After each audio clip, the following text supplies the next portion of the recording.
call the meeting to order. Please stand and join us for the Pledge of Allegiance. I pledge allegiance to the flag of the United States of America and to the republic for which it stands, one nation, under God, indivisible, with liberty and justice for all. All right, may I have a motion for approval of the minutes of the meetings held April 22nd and May 1st, please? So moved. Second. All those in favor signify by saying aye. Aye. Opposed, same sign. No one wishing to address the board. And a motion to approve the agenda, please. So moved. Second. All those in favor, please signify by saying aye. Aye. Opposed, same sign. That motion carries. And we're on to the good news report. The end.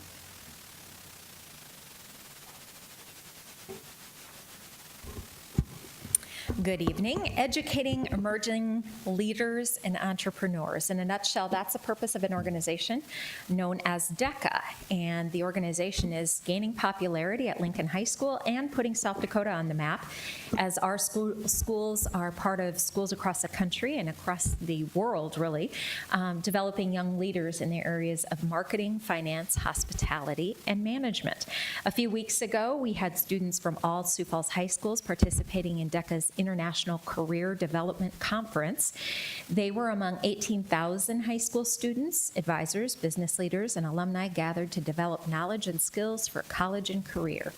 Tonight, we have two students from Lincoln High School, along with their business education teacher and advisor, Michael Jones. They're here to tell us a little bit about their accomplishments at the conference.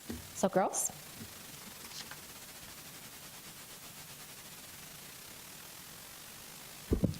Hello, I'm Jenna Sheriff, and I've been in DECA all 3 years of high school. And so Arij and I, my partner, we competed in a team event called Business Law and Ethics. And so a little bit about that is we were given a scenario, and within that scenario, we were given many terms from the business law and ethics world. And so to prepare, before we traveled to the conference, we met up a few times outside of school, and we discussed how we would answer those performance indicators if we so got them. We also took practice tests because there is a 100-question multiple choice test that we must take when we arrive at the conference. Yep, so as Jenna was saying, there's a 100-question multiple choice exam, and so the first thing we did was we had a day of competition where we completed that exam. Our scores were then averaged together, and that was worth 50% of our overall score. The next day, we went into a role play scenario, which was worth the other 50% of our score. So we were given a situation, and we were given 30 minutes to prepare and see how we would respond to a particular issue. After those 30 minutes were over, we went and we presented to a judge for 15 minutes where we assumed the roles, and we basically presented our presentation to him.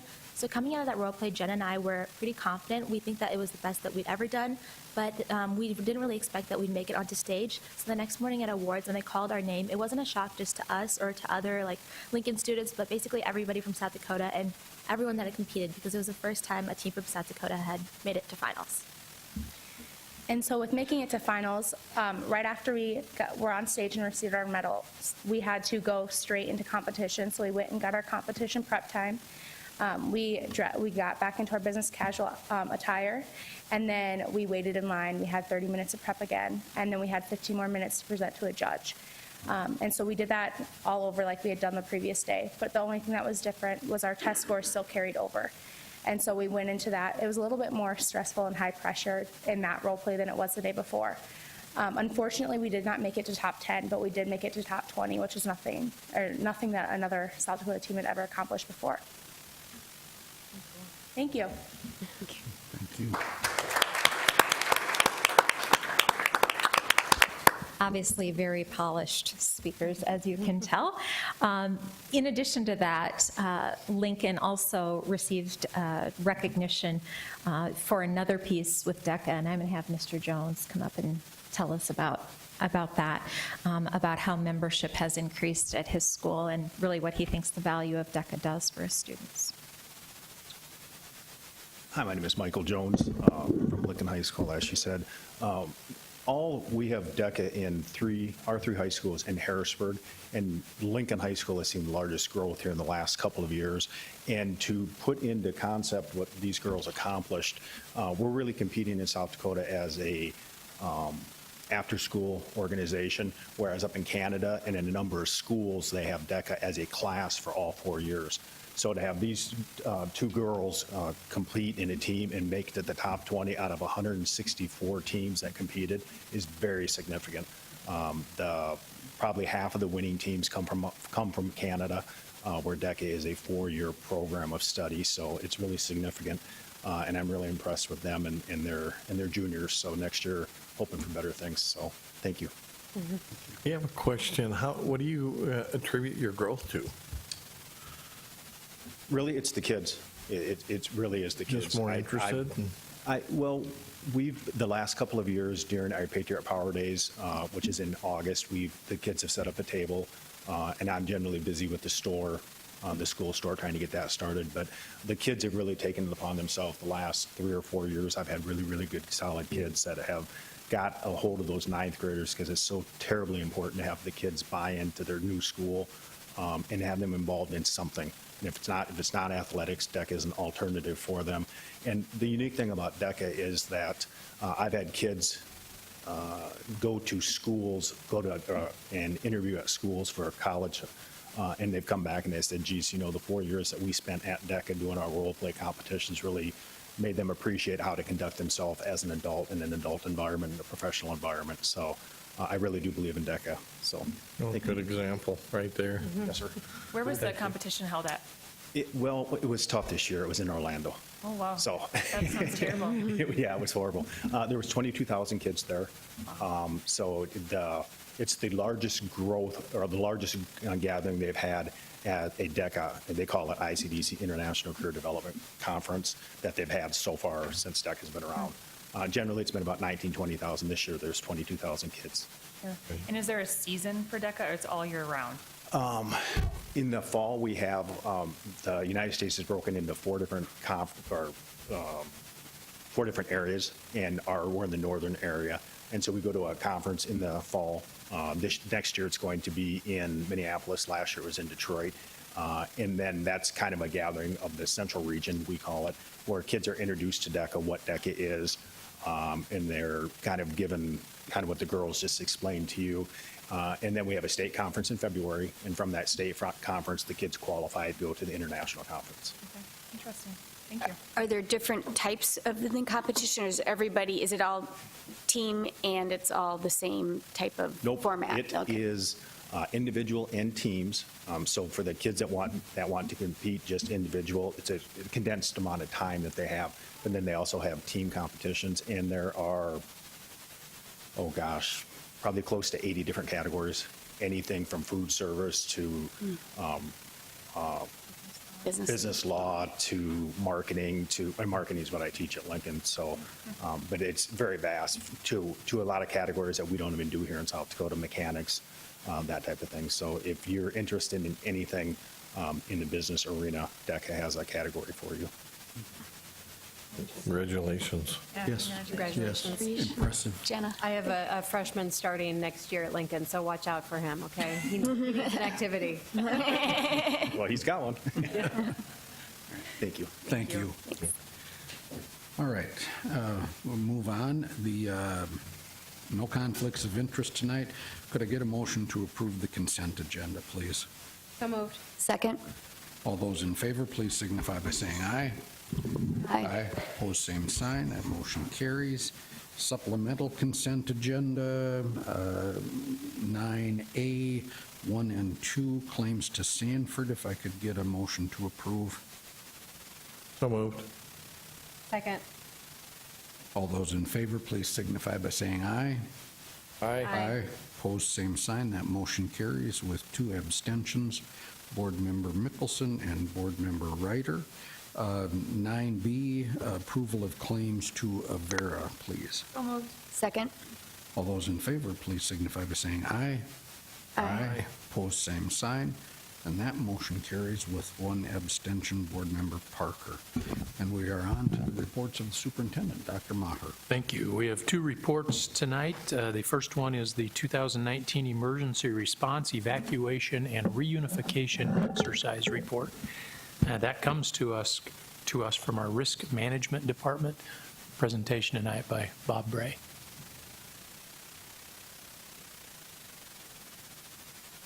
We don't want technology up and running. Well, good evening. Thanks for the opportunity to bring you this report on the progress that we've made in planning and preparing for our reunification exercise, which will take place in October, on 8th of October next school year. As you can well imagine, the safety and security of our students is of paramount importance to us, and so is our relationship with our many partners, not only in first response, but the support agencies that will always be a part of any kind of emergency that takes place, not only in the community, but that might affect the Sioux Falls School District. So periodically, we want to conduct exercises as a multi-agency, multi-jurisdiction organization to not only test our systems, our policies, practices, and procedures, but to also ensure that we have that collaboration, that continuity between our organizations and our agencies so that, God forbid, one of these horrific events takes place, we can do what our policies, practices, and procedures on paper say we can do. So as a system of systems, we, on a regular basis, as you're very familiar with, and maybe more importantly, our students are more familiar with, we conduct fire drills, we conduct lockdown drills, we conduct tornado drills, some of those dictated by state policy, but also by our school district practices as well. We are fortunate in having great support of our exec team, of our school board for these exercises, and ensuring that our students, our faculty, and even more importantly, our visitors, our guests at our schools know that we can respond should we have an emergency. So why do we have this major event? The last time was in 2014. We're doing it now once again since we've had some significant changes, some improvements based on those other exercises and events taking place technology-wise to ensure that we can have that kind of collaboration, that kind of coordination that's so necessary when one of these major kind of events takes place. You've seen them happen on national news. We hope that they never happen here, but we feel pretty confident that if they do happen, our team, and not only, again, of first responders and other agencies, but also here in the school district, will be able to respond and handle those emergencies very well, or as best as that can be expected. So just to show you a couple of slides here, if I can get everything to work.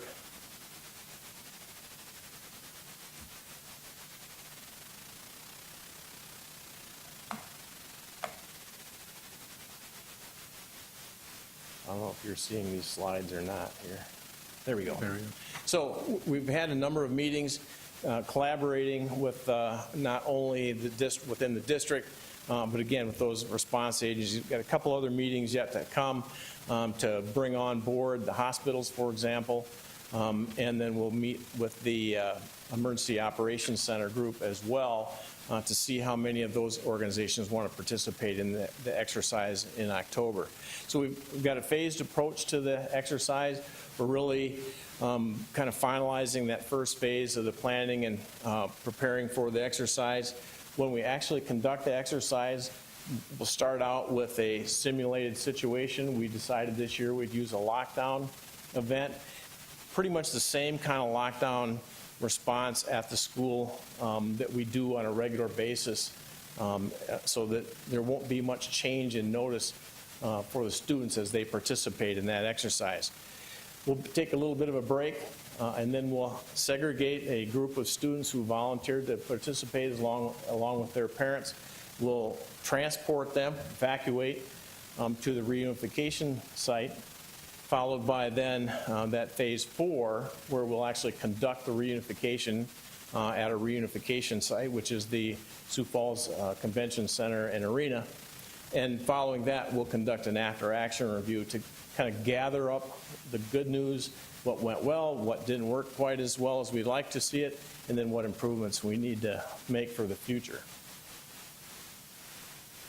Our schedule of events, as you see here, will really begin about 9 in the morning on 8th of October. That'll be kind of a preparation time. We'll start the actual exercise at 10. It'll take about 30 minutes to an hour for that exercise to be completed at the school. The students, the general population of the school will return back to their normal schedule. Those students who have been selected and volunteered to participate will be segregated, allowed to have their lunch, and then we'll move into that next phase of the exercise where we'll transport them by School Bus Inc. To the reunification site, just as we would if we had a real situation take place. Once they arrive there, we'll begin the reunification part of the exercise. And it's important to note that while the initial event is taking place, that active shooter or intruder is occurring, we're also mobilizing a lot of resources. So the incident management team here at the school district will be alerted. They'll be mobilized and begin to support the operation. Even for this exercise, we'll bring them into the exercise to focus their skills as well. The reunification branch, those individuals in the district that have been designated to actually conduct the reunification will be alerted. They'll be mobilized to report to the Arena Convention Center so that when the students arrive, they'll be ready to begin the process to actually conduct the reunification, where we bring students and parents or guardians back together. Throughout that process, we'll have some injects. We want to make sure that we stress some of the anomalies that might occur during that type of a situation. So we'll throw a couple additional scenarios at them, like a missing student, an injured student. We'll have a media event to take place as well. So we'll be able to work all those dynamics, all those systems that might be necessary to respond to this type of emergency. After that's all over with, working with our partners, we'll conduct what we call a hot wash, kind of gather the immediate thoughts. A couple of weeks later, we'll have a more formal process after action review, where we'll collect more specific information so we can update our policies, plans, practices, and procedures, and hopefully make it that much better for our preparation in the event that some kind of an emergency might take place. So with that, pretty much concludes my part of the presentation and what we're going to accomplish in October with this exercise. Are there any questions? Mine's more of a comment. I just want to commend you and your team for, we're trying to stay ahead of issues and making sure we can best respond if an issue would ever occur. But I was reading in the Wall Street Journal today about how I think only 40% of the school districts in the country have a relationship with the SROs or the police departments in their community. And we have such a great relationship with our SROs, and that they're in our schools. And that's part to you and Dr. Maher and all that. So thank you very much. And they say that is one of the safest ways to keep our kids safe as well. So thank you. Well, thank you for those comments. And I will, since we have an SRO sitting here too, I will pile on with that compliment, because we not only have a great relationship with our SROs, and they do a lot of things more than just respond, but also with the fire department, as they are in our schools on a pretty regular basis, all the first response agencies for that matter, but really with our county, city emergency organization, everybody knows each other. Our policies, plans, practices, and procedures mirror their actions, so that if an event should happen, everybody knows what to expect when they arrive at the scene, even with our technology. So we have that interoperability, not only with the technology, but with actions as well. But we wouldn't get there without the great leadership of our exec team here at the school district as well, to make sure that we get the time to conduct these activities. Thank you very much. Thank you, Bob. Can I get a motion to acknowledge the report, please? So moved. Second? Any discussion? Kate and I have both been on the Safe Secure committee over our time on the board, and the proactive nature of what that committee does is what has impressed me. And when Bob came on as an employee of the district, that just stepped that up a notch. So I appreciate your work and dedication, Bob. So good stuff. Hopefully, we never have to implement it in its true need. So anything else? If not, we have a motion and a second. All those in favor, please signify by saying aye. Aye. Opposed, same sign. That motion carries. Okay, our second report this evening is a data breach policy report. You have a policy that you will look at later. This is the information that will precede that policy. Here to present that information tonight from Information and Technology Services is Michael Christofferson. Thank you, Dr. Maher. Good evening, members of the board. Thank you for the opportunity to provide detail of the recommendation for a policy regarding the data breach of personal or protected identifiable information. Tonight's report will provide the board detail about some of the risks we see in the cybersecurity space in the K-12 area, general security approaches and rules we follow to minimize and combat risk, and an overview of the recommended data breach policy along with the accompanying regulation.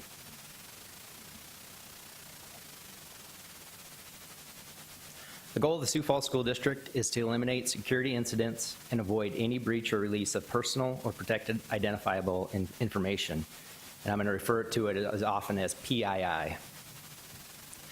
It is important that we are vigilant in identifying cybersecurity risks potentially affecting K-12, reduce risks through the following best practice protocol, and train our end users on these risks so they can avoid data leaks or loss. It is equally important that staff know what the expectation is and actionable steps if they know of or suspect that PII was or could have been compromised in any way. Similar to physical building security, like Bob just talked about, we put policy, regulation, and practice in place to protect our students, staff, and families.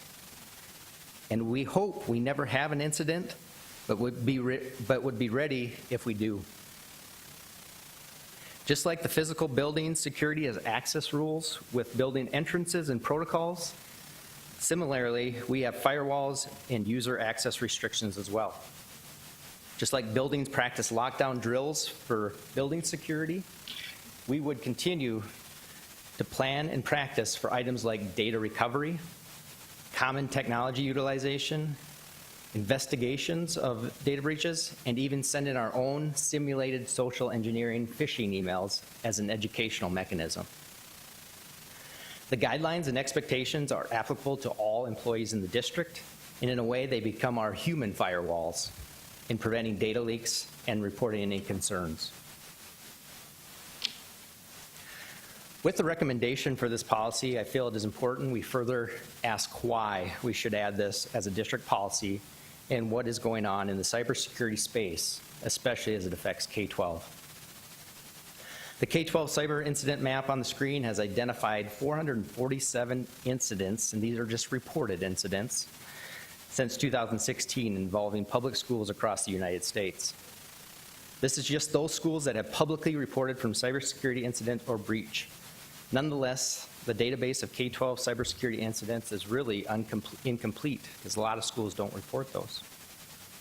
The numbers continue to rise as data becomes increasingly valuable.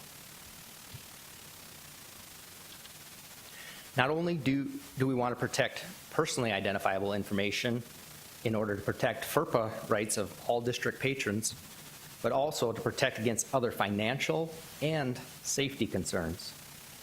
On October 16th of 2017, the United States Department of Education released the following alert.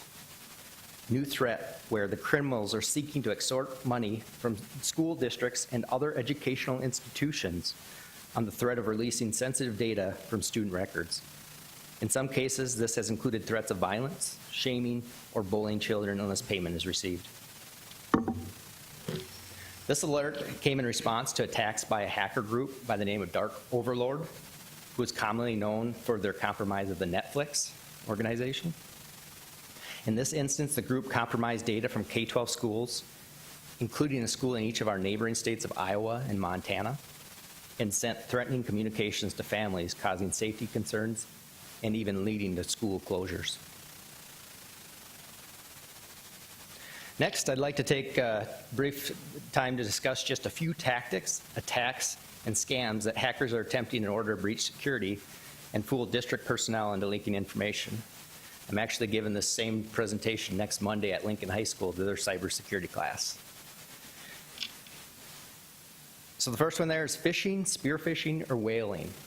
Often an email searching for user information, often on a link through a website portal. Spear phishing adds a level of trying to impersonate a specific person in a tactical way. Whaling often includes an intimidating request for urgent assistance while encouraging confidentiality. And just happened to be this last weekend we were busy with this one, that we had several of those go out, but from all I hear that they detected them pretty good. So. 1.4 million phishing websites are created monthly, and 25% of those use HTTPS. The S meaning secure, not safe. If you intentionally send information through a secure site, it still ends up in the unintended location. The bad guys in the middle just can't get it in the transfer of the bad guys on the end. Next one is Pharming, Typosquatting, or URL hijacking. Again, trying to phish user credentials. You're trying to get account information by simulating a similar domain name as the actual site that as individuals enter their information. A common example is like Wells Fargo is one of the top ones. They'll do like wellsfargo.com or something. Look exactly the same, but they want your credentials so they can use them. Social engineering for PII information are scams such as simulating to be someone else or creating scenarios to gain physical or electronic access. This is especially easy in the K-12 world where we post all of our board minutes out online, so that they can easily gain information to make those look real convincing. Unencrypted storage or spoof storage, small jump drives that get misplaced as we hand those little jump drives out. It just happens to be it slips out of our hands or we forget it somewhere. But also now they're creating charging cables that they want you to charge your phone or your computer that actually has software on it to run some kind of ransomware. It looks just like an iPhone or an Android cable, but it actually installs the software to ransomware your personal identifiable information. Malware, scareware, ransomware are types of malicious software designed to cause disruption, steal data, or block access to essential data. Worst case examples in another district that a teacher actually got ransomware on her computer. They didn't ask her for money to basically restore the data. They asked her to convince her IT department to install it on the whole network, and then they'd give her data back in this scenario. So they use a lot of different tactical ways to try to spread their message. Impersonation and vishing, simulating the identity of another person or group. We often see this even through a phone call, trying to convince people to give over the information on a phone call without knowing who they are. I think a lot of you remember last year in the city of Sioux Falls had a fraudulent invoice even where they tried to convince them and they paid that invoice. So we try to train our users, to recognize those things. Weak account authentication. We in the district look at our password security and see how we're meeting the goals of some of the things that the hackers are trying to accomplish through trying to figure out what our passwords are. Up there is just one of those examples of what we can try and do with multi-factor authentication, or in that case, which password is more inclined to prevent against a hack. It's actually the second one where there's spaces and just that many more characters. When hackers are using a computerized password guessing application at 1,000 guesses a second, it would take the following times to steal that. If you use that first one, even though it's got special characters, uppers and lowers, with a computer application, you could have it hacked in 3 days.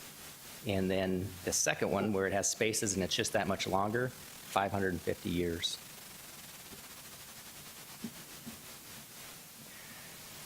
This slide shows the percentages of primary incident types for all types of cyber attacks that schools experienced in 2018. And again, these were the reported ones. Unauthorized disclosure or breach being the highest with 46.72% of those. The one I haven't mentioned so far is the DDoS. It's not necessarily trying to grab our information, but more trying to disrupt our service, so shutting down our internet connection from the outside is what that one is. So not only do I want to tell you about the doom and gloom of what they're trying to do, but I also want to tell you at a 10,000-foot view what we're trying to do to prevent them from doing that. I'll really stay at a 10,000-foot view because just like what Bob does with his security stuff, I don't want to give anybody my playbook by any means of what we're trying to accomplish. We do have an extensive hardware, software, network, and endpoint protection plan that is deployed and monitored carefully on our network. We provide resources through our technology integration facilitator to train our staff. In the fall, we provided a cybersecurity training course for all of our admin, IPC staff, and central services staff. We'll be extending this program to our teaching staff during the district in-service time at the end of this school year. We partner with the Department of Homeland Security, where they are continually scanning our network for any vulnerabilities. This partnership extends to the state, where we enlist the help of SDN's 24/7 network for firewall monitoring services. Finally, we strive to implement the best practice FERPA measures with both user access control and process logistics. Although I feel we have one of the most extensive K-12 cybersecurity action plans in this area, we also are likely one of the biggest targets due to our pure size.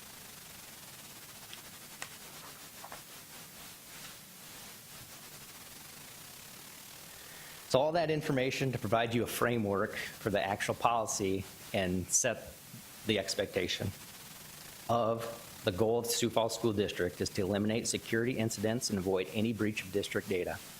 Thus, all district employees are required to immediately report to the Director of Information Technology Services when they know or suspect that a breach of system security has occurred. Along with that, we have the regulation and definitions that go along. They closely follow the recommendations that were put in place in South Dakota Codified Law, Chapter 22-40-19 through 22-40-26, which falls under identity crimes.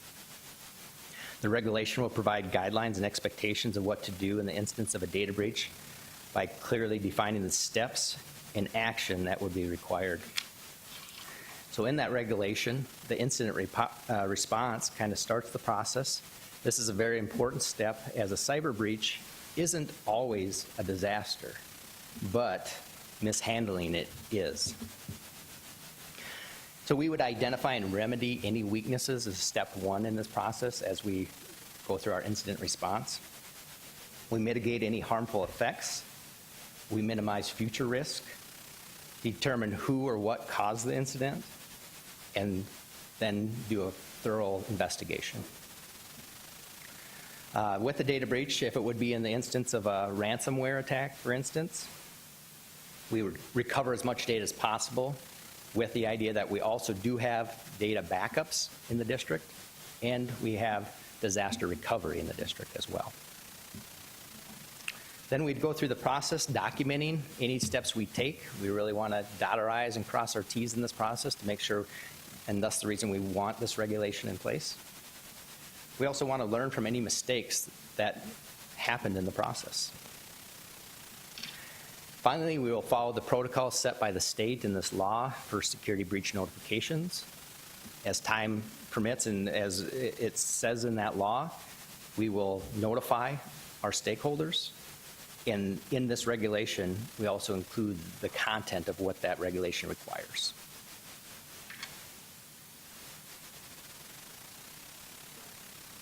Last but not least, preventing data breach or PII loss requires technology security, laws and policy, and education combined and put into practice in order for us to be successful. I ask that you acknowledge the report, and I'll stand by for questions. Just two questions, and my second one might be more of a Todd Veek question. But so obviously, our biggest vulnerability is through our staff because they have more access to our private information and so forth. But how vulnerable are we through students' access? Since they have student email through the state and Google Docs and all that. So how vulnerable are we there, and what do we do to teach them? Maybe, Sure. Yeah. Besides cybersecurity class, I guess. Yep. Yeah, we're only as secure as our best practice. And so with students, a lot of times they don't contain the PII information, but their data may be important to them. So we do teach best practice and, try to get out education to them. A lot of that happens through our cybrarians, kind of have a protocol that there are some coursework they've done in the past, I know, to help implement some of that education. Thank you. And my second question is, when you were talking about like ransomware and all that, I got to thinking about insurance policies and so forth. And so what do we have as a district for insurance regarding a cyber attack on our information? Yeah. Yeah, go ahead. Okay. Yeah, we do have a policy that's tied onto our overall district policy right now. We're in the process of reviewing that to make sure we understand exactly what that all covers, to make sure we feel comfortable with the coverage we have there, or is there other things out there? We need to. Okay. Thank you. Yep. Any other questions? All right. Thank you. Yeah, thank you. Could I get a motion to acknowledge the report, please? So moved. Second. Discussion? None. Great stuff. Scary stuff. And it's probably that it's above our head that we don't have more questions. So thank you for being on top of it, Michael. We appreciate that. Thank you. So, all right, we have a motion and a second. No further discussion. All those in favor, please signify by saying aye. Aye. Opposed, same sign. Motion carries. Thank you.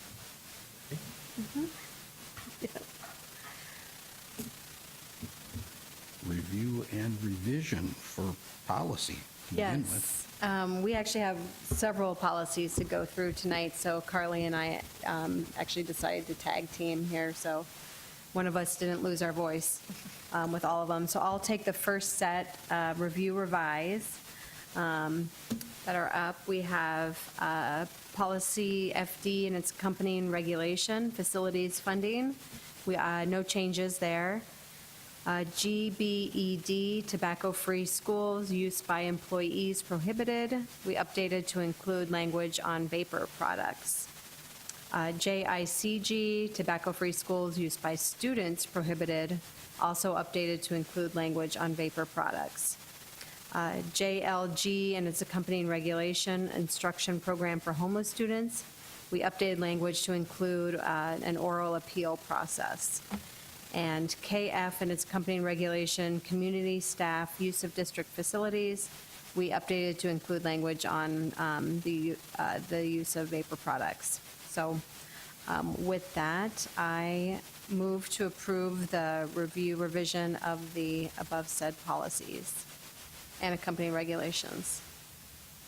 Thank you. Any discussion? Hearing none, all those in favor, please signify by saying aye. Aye. Opposed, same sign. That motion carries.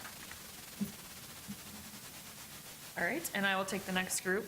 So again, we have several policies here that, due to the nature of the changes that we are suggesting, or that some of them are new, we are asking that they come back again. So this will be the first reading of this group of policies.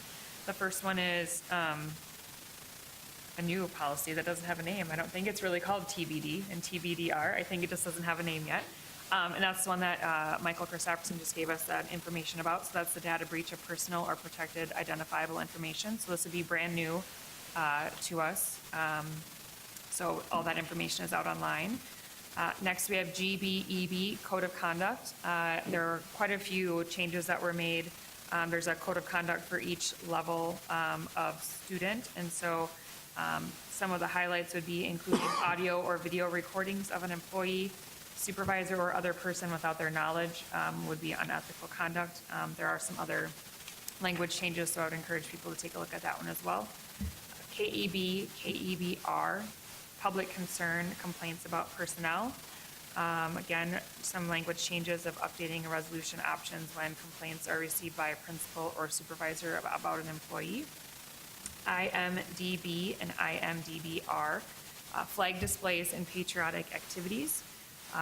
With recent legislation that was passed, there's a new requirement, and so this is addition to that policy. So updating that language about the national motto being displayed in our schools to comply with the new state statute.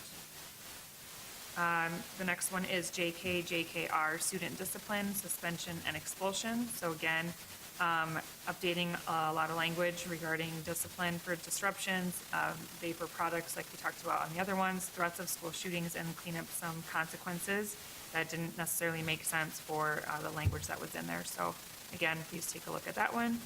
JJI, JJIR, student athletics and activities, updating language to current practice. And JCA, JCAR, assignment of students to schools, open enrollment, and non-resident students, updating address verification language, and adding class capacity information to that specific policy. So again, these are all first reading, so they will require a second reading, which means that there is time for feedback for the next 30 or so days. This will come back to our June 10th board meeting. You can view these all online at the district website. And provide any feedback, questions, concerns that you have regarding those. And so with that, I would ask that we just acknowledge the first reading of these policies, knowing again that they will come back on June 10th for us with feedback. Second. Okay. Any discussion? All right, hearing none. All those in favor, please signify by saying aye. Aye. Opposed, same sign. That motion carries. Next item on the agenda is a resolution to establish the Sioux Empire Leadership Council. As we brought to work session a month or so ago, 2 months ago, Cynthia and I have been involved in the discussion on the part of the City of Sioux Falls, Minnehaha, and Lincoln County, the sheriff's office of both, the councils, the commissions on both, Sanford, Avera, Chamber of Commerce, Community Foundation, has spent a lot of time discussing the need to kind of try and have all public and some of the larger private employers on the same page when there are opportunities, when there are challenges, and the resolution that we have before us is the school district's resolution to be a participant in that. And each one of the organizations that is listed on that resolution is going to be bringing this to their appropriate board or commission meeting, and then this would not really begin until June or July, I think, Summer, sometime during the summer. So the resolution is there, and I would ask for a motion to approve the resolution to establish the Sioux Empire Leadership Council. So moved. Second. Okay, discussion.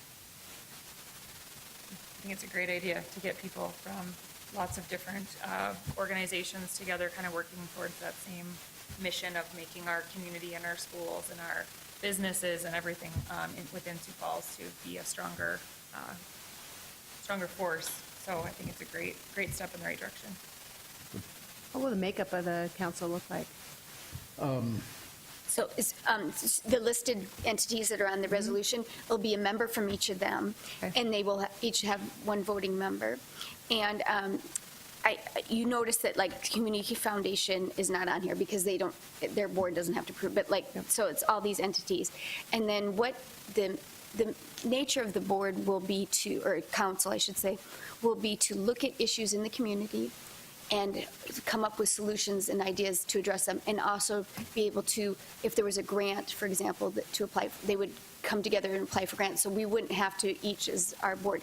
But it doesn't stop any of these entities individually applying for grants or doing anything on their own that best serves. This is just for something that they as a council think is something that needs all of these team players together to go forward. And right now, the big issue they're looking at is the triage center is kind of what was the impetus of this. They received a grant, Aaron Surska's administering, that will pay for basically the first now 18 months. It was 2 years, but now we've been 6 months into the process of meetings and so forth. So there's no monetary out from us at this point. And kind of at the end of that 2-year time frame, all of us can look at this and see, was this worth our time and effort? Now, do we want to continue it? And that's what we'll be going down. So what I guess I would foresee is after July, when the board reorganizes and committee assignments are set up, then that committee or that assignment would be added as a committee assignment for a board member, not.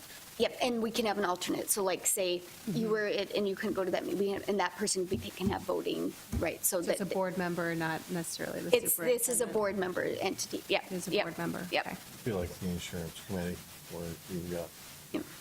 the voting member, and if they can't be there, then. Exactly, and they have the right to vote on that, and each entity will have the same type of thing. Okay. Our thinking, I guess, or as the organizational meetings were taking place, the reason it's a board member is we're not committing to spend any of the school district's dollars on this. It's more philosophical, and how do we see ourselves fitting in? And my hope would be that whoever the board member is that sits on it would have conversation on a regular basis with Dr. Maher, the superintendent, to make sure that we're speaking with one voice as we move forward on it. Okay? Thank you. Great way to communicate and be transparent with everybody. That sounds like great. Okay. Any other conversation? Okay, we have a motion and a second. All those in favor, please signify by saying aye. Aye. Opposed, same sign. That motion carries. Before we entertain a motion to go into executive session, I would like to thank Michael Christofferson, who's hiding back there in the corner, for his service to the school district over the time that he has been here.